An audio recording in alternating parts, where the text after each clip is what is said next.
ધોરણ 10 વિષય ગુજરાતી ગાલા assignment book 2025. મિત્રો, આજે આપણે ગાલા એસાઇનમેન્ટના પેપર નંબર 1ના વિભાગ સીનું સોલ્યુશન મેળવીશું. વિભાગ સી વ્યાકરણ વિભાગ છે, જેમાં માંગ્યા પ્રમાણે ઉત્તર લખો. કૌંસમાં આપેલા વિકલ્પોમાંથી સાચો વિકલ્પ પસંદ કરીને ઉત્તર લખો. 33 થી 40 સુધીના વૈકલ્પિક પ્રકારના પ્રશ્નો હશે, જેમાં કૌંસમાં ઓપ્શન આપેલા હશે. તમારે યોગ્ય ઓપ્શન પસંદ કરવાનું રહેશે. પ્રશ્ન નંબર 33, નીચેના શબ્દોની સાચી જોડણી શોધીને લખો. પહેલું છે પ્રતિબિંબ અને બીજું છે ગીરી. પ્રશ્ન 34, પો વત્તા અન શબ્દની સાચી સંધિ જોડો, તો થશે પવન. પ્રશ્ન 35, દાવ પેચ શબ્દનો સમાસ ઓળખાવો. દ્વંદ્વ સમાસ, દાવ અને પેચ. પ્રશ્ન 36, નીચે આપેલ બંને શબ્દના જોડણી ભેદે થતા અર્થભેદ જણાવો. ખાદ, ખાદ અહીંયા ખોટ, અને ખાદ્ય એટલે અનાજ. પ્રશ્ન નંબર 37, માણેકના કરુણ ચિત્કારે તેમનો પીછો પકડ્યો. વાક્યમાંના અલંકારનો પ્રકાર જણાવો. સજીવારોપણ અલંકાર.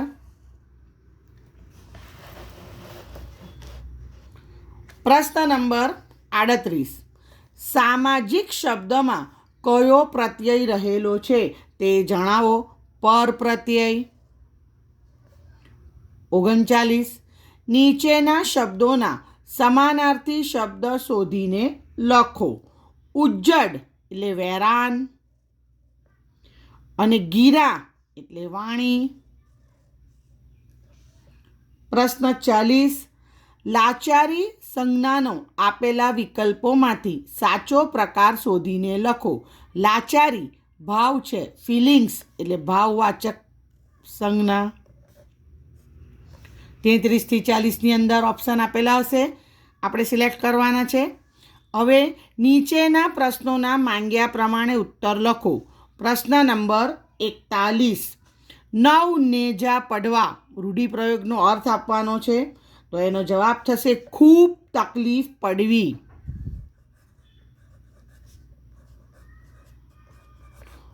ખૂબ તકલીફ પડવી. પ્રશ્ન 42, નીચે આપેલ કહેવતનો અર્થ લખો. બાંધી મુઠ્ઠી લાખની, એટલે જવાબ આવશે જ્યાં સુધી ઘરની વાત બહાર જાય નહીં ત્યાં સુધી આબરૂ સચવાય. એટલે જ્યાં સુધી ઘરની વાત બહાર જાય નહીં ત્યાં સુધી આબરૂ સચવાય. પ્રશ્ન નંબર 43, નીચેના શબ્દ સમૂહ માટે એક શબ્દ લખો. જેને કોઈ રોગ નથી તે નિરોગી. આગળ વધીએ.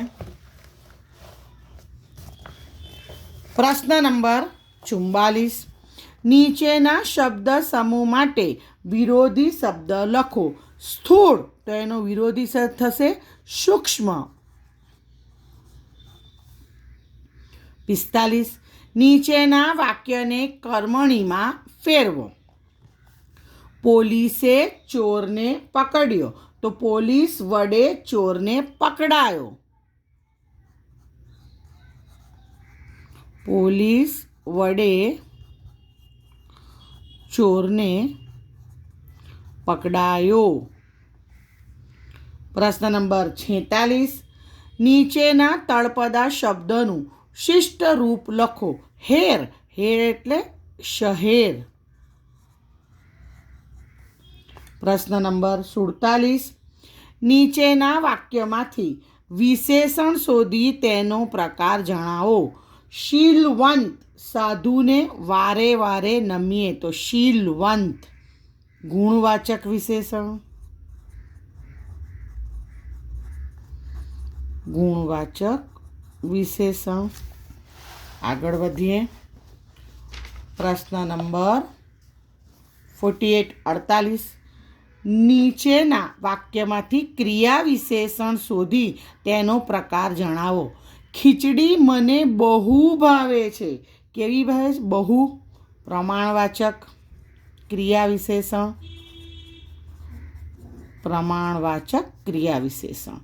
નંબર 49 તૃષ્ણા શબ્દના ધ્વનિ ઘટકો એટલે કે સ્વર અને વ્યંજન છૂટા પાડો. તો થશે ત. યાદ રાખજો કે જે વ્યંજન છે એને ખોડા કરવાના છે. તૃ, શ,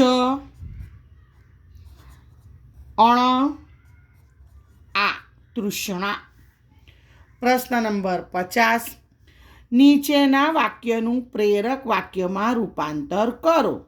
રીંછના હુમલામાંથી એક સુરતી કુટુંબ બચ્યું. તો રીંછના હુમલામાંથી એક સુરતી કુટુંબને બચાવ્યું. ઓકે, આગળ વધીએ. 51મો પ્રશ્ન નીચેની પંક્તિમાં રહેલો છંદ ઓળખાવો. લાંબા જોડે ટૂંકો જાય, મરે નહીં તો માંદો થાય. આ છંદ ચોપાઈ છંદનું ઉદાહરણ છે. ચોપાઈ છંદ. ઓકે. પ્રશ્ન 52 મભન તત ગાગા કયા છંદનું બંધારણ છે? મંદાક્રાંતા. મંદાક્રાંતા છંદનું બંધારણ છે. દોસ્તો, આશા રાખું છું કે મારા દ્વારા અપાયેલી આ સમજૂતી તમને ગમી હશે. તમને કોઈ પણ પ્રકારની ક્વેરી હોય તો મને કમેન્ટ બોક્સમાં લખીને જાણ કરો. હું તમારી સમસ્યા દૂર કરવાનો પ્રયાસ કરીશ. All the best for exam. By.